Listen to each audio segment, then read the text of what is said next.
Hey guys, this is Mike Mine Academy and welcome to another freeCodeCamp lesson. This one is about to match letters of the alphabet using regular expressions. You saw how you can use character sets to specify a group of characters to match, but that's a lot of typing when you need to match a large range of characters.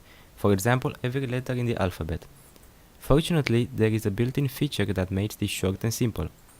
Inside the character set, you can define a range of characters to match using a hyphen. For example, to match lowercase letters A through E, you would use A through E. So here is the example: cat, bat, mat. You would, if you want to match only letters from A to E, you would put a hyphen between them, and at the end, the rest of the characters you want to match.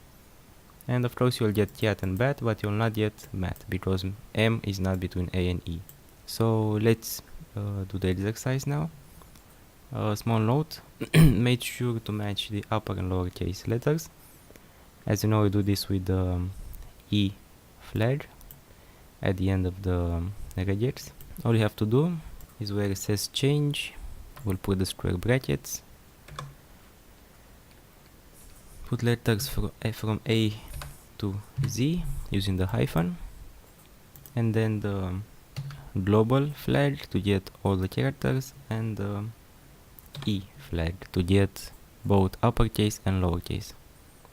And we have to run the match on the right string, so quote sample that match square brackets, and now we're gonna run the test and checkmate. See you on the next lesson.